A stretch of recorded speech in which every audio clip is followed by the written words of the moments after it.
Yo guys, SpiderBot here, and you're going to hear that again in a couple minutes here, but I almost forgot to put this at the beginning of the strategy video for starting strategy for Die Rise.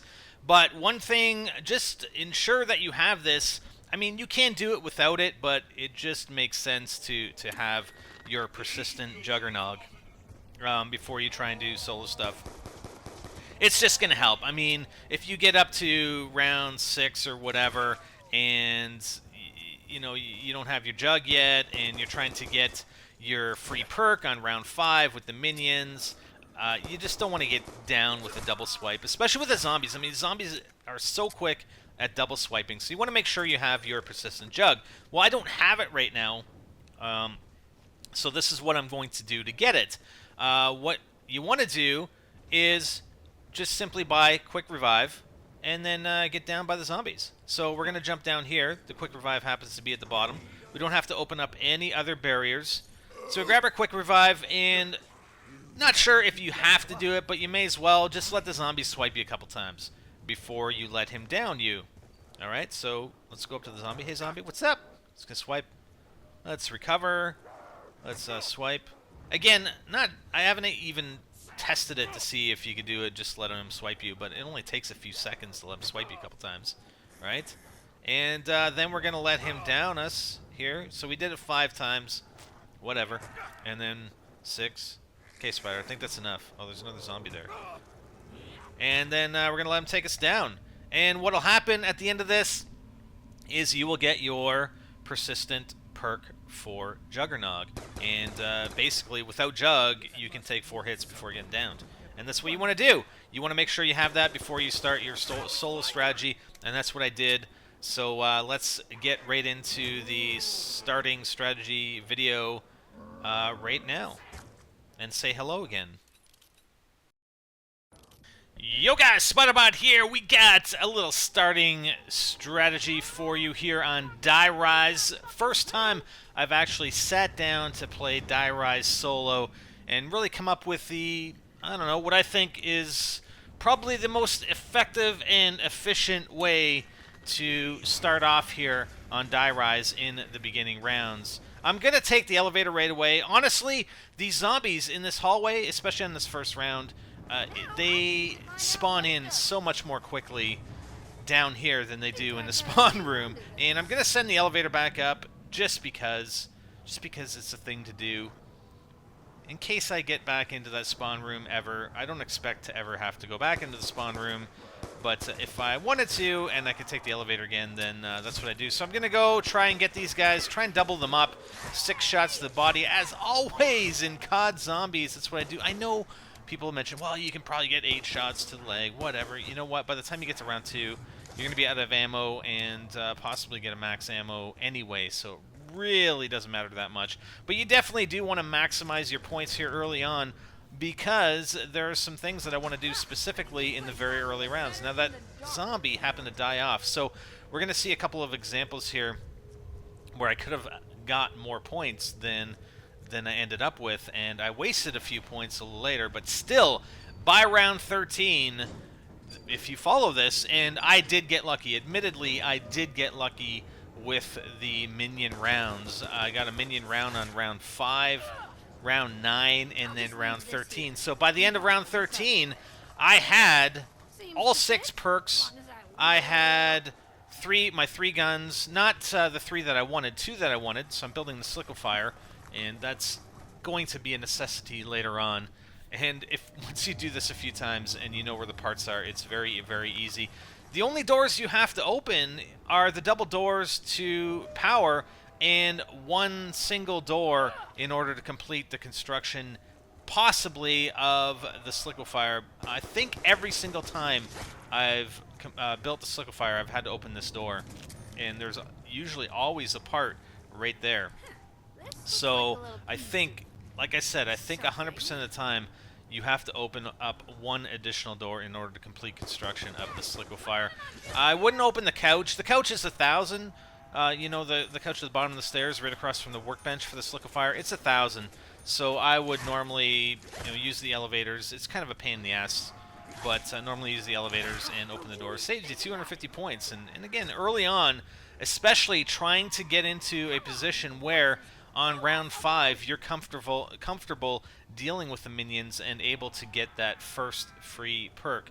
And what we're hoping we get, our initial 4 perk setup is a quick revive, jug, double tap, and mule kick.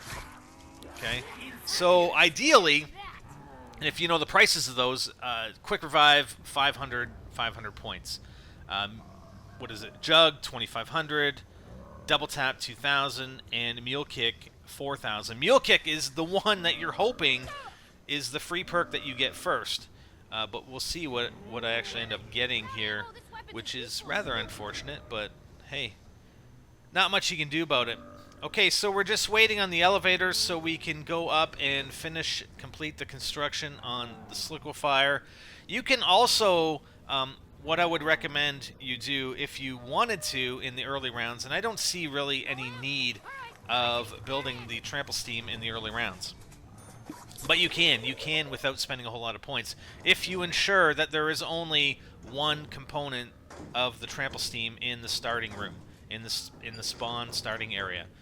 If it's only one, then you can grab it on your way down the elevator, like and jump in the freight elevator, use the key to send the elevator back up, re-grab the part for the trample steam, and then once you're completed assembling the liquefier, make sure you go back and pick up that part for the trample steam, and then you can go over to the spawn area and complete the construction of the trample steam over there, just using the elevators and dropping down. You don't have to open up anything else because the other 3 parts are on that second level, and you just use the elevator, the quick revive elevator, to complete the construction of the trample steam. I didn't in this playthrough. The only reason is it just takes time, and I don't know. I wanted to get through this as fast as possible, and I think I ended up doing that. You know, I know we built the liquefier, which takes a bit of time, but you're going to need that later on. Alright, so we're going to finish off this zombie, try and get some knife kills, because obviously we're out of ammo. The goal here, by the end of round 4, and I'm going to try and knife as many zombies as I can, and what I'll do is end up, you know, I'll run a few rounds here, and I'll end up opening up down to the MP5. So if you go down that ramp that's just in front of us, there's a 750 point barrier, and then there's the MP5 there, and I'm going to run a few rounds with the MP5 up here in order to get enough points for all the perks that I want to get prior to going to where we're going to end up going and running our mid-round strategy. So here I am going down here. I'm going to grab the MP5. By the end of round 4, okay, so that's all I'm going to buy. By the end of round 4, I want to be able to buy the Bowie knife. All right, the Bowie knife is directly in front of us there at the top of the elevator shaft. I want to get 3,000 points. And if you're doing it correctly, it shouldn't be a problem. You should have no problems. You can probably maximize your points even more so than I have. Again, that first round zombie just died out. That's, if it was a knife kill, 130 points lost. And then even getting some knife kills on these zombies, I mean, I could just knife kill that guy and get more points, but that's fine. I end up being in good shape anyway. But if you're going to be tight on points, and you just judge by how many points that I have right now. I mean, I've got 1,230 here at the end of round 3. I still have one zombie left to kill, and I'm trying to find this guy. It's the problem with these early rounds, especially up here on top of the radio tower building. I have no idea where the hell the zombie is spawning in. I'm checking everywhere, and he's just walking so slowly here in round 3. No! I should really fast forward this, but yeah, I'll just keep talking to you guys. That's it. That's it. The MP5. I love the MP5. Sigh. Why don't they have the MP5 multiplayer? I'd play multiplayer more if I had the MP5. So again, you know, knife killing that guy, you're gonna get more points, but whatever. We're just trying to get through this. Good old Slickofire, overpowered. And I must say, you know, I'm probably going to save some of my high round runs and for the off season of zombies, which, you know, will be after the release, sometime after the release of Modern Warfare 4. We have a lot of videos to get out, and honestly, I need to have that motivation to run those high rounds, because it is super boring, and it is super easy on this map to do, as you'll see later on in this series of videos. I think there'll probably be 4, possibly, in total. We're going to run up to round 13 in 2 parts, and then mid-round strategy up to about round 30 or so, or the high 20s, and that'll probably be it for now. So just trying to conserve ammo here. I'm trying to get headshots on these zombies with the MP5. I don't want to have to buy ammo this round. I don't think I will have to, regardless, here on round 4. But just in case, I mean, it can be, you know, with the minion rounds, they can occur anywhere from round 5 to round 7 when you start off. If you're lucky, in this scenario, which I end up being lucky, it'll happen on round 5. If you're unlucky, then it'll be round 7. So, you know, just trying to consider that it's not going to be round 5, and that's why I want to conserve as much MP5 ammo as I can. If I knew it was going to be round 5, then I wouldn't necessarily be as stingy on my ammo with the MP5. So I'm just waiting for that elevator to come up. I'm going to take care of these other zombies until we have 1 left. And it's on round 4, and that's why I say if you're going to build the trample steam, it's easier on rounds 1, 2, and 3. Simply because the last zombie, if you only have 1 zombie remaining, he's still a walker. Whereas on round 4, the last zombies from round 4 and on are full-out sprinters like this guy. And it's such a pain in the ass on solo, you know, trying to get places on this map when you have to use the elevators. And then the zombie jumps down on you, and you just run. I mean, you can run circles on the elevator, but it's just a pain. All right, so this elevator's here. We're gonna grab the Bowie knife. Man, I was playing. We were playing some World at War custom zombies last night, and it's so nice with the proximity to the wall weapons for ammo, etc. I don't know why they changed it in Black Ops 2, but you could just like walk by or run by a wall weapon in World at War custom zombies and pick up ammo, no problem. Whereas here, I mean, it's so specific. You have to get so close in order to purchase a weapon or to purchase ammo. But that's all right. We did it anyway. Okay, so we have the Bowie knife, and we're getting set for round 5 here. We definitely want a free perk, and what we're hoping for is to get Mule Kick, because obviously that is the most expensive perk. So we'd like to get that one first. Oh, we'll see. Cross our fingers. What do you guys think? Come on, minions. Crouch. When you're running the minion rounds, always stay crouched.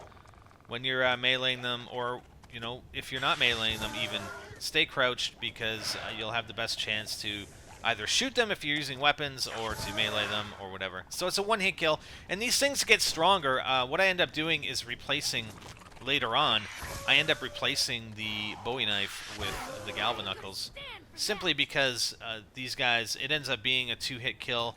I'm not sure if it's a two-hit kill at round 10 or 9. 9, I think, is the next time we have our minion round. And we got the worst perk that you can get off the first drop, which is Quick Revive. Simply because it's the cheapest. You know, we're trying to get set with as many points as we can. And we end up getting a free perk. The free one is the lowest priced one. So now, our goal here now is to save up for the remainder of the perks. And I'm not going to go down to where we're going to stick when running mid-rounds until I get the rest of my perks. And I'm able to afford another gun, right? So we're going to get Mule Kick, which is 4,000, the Jug, 2,500, and Double Tap, 2,000. So that's 8,500 points we have to build up. We're not doing too bad. I mean, we're already at 4,500. As long as we can get some max ammos. I mean, I know you can use your Bowie knife here, but yeah, we're just going to shoot. What the hell? I'm going to go for the Double Tap. Save up on ammo. So that's the first one I'm going to get. Again, with the persistent Jug, I'm not too worried about Jug until after I get Double Tap. Because Double Tap is really just going to help save my ammo here. so I don't have to buy as much ammo. And then there's Jug, and now we only need the 4,000 for the Mule Kick. And the reason why I want to get Mule Kick, I mean, you do have Who's Who and Speed Cola, but Mule Kick, I want that because I want to not hit the box, but on the way to where we're going to go, we're going to pick up another weapon, and I want to be set with 3 weapons, you know, for those mid-rounds. The weapon I want to buy is 1,200, so that's an additional 1,200 plus. Well, where we're going to end up going is in the Buddha room, which is the top level, or I guess bottom level room, depending on which way you look at it, in the overturned building. So, you know, 4,000 for Mule Kick. I think I buy some ammo just to be on the safe side here. 4,000 for Mule Kick. The gun, the AN-94 is the one we want, is another 1,200. And then we have another barrier that we have to remove in order to get into that room.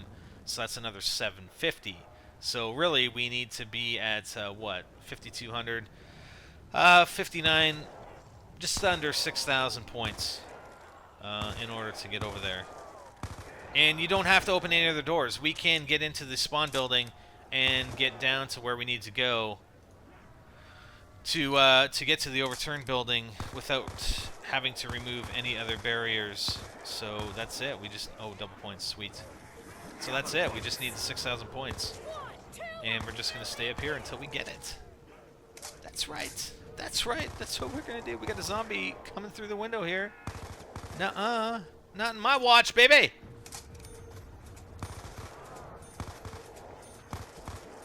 There we go. We're almost there. Do you think... I don't know if we're going to get it at the end of this round. It'll be close. It'll be close. I don't know how many zombies we got left. We're at 5,300. Come on.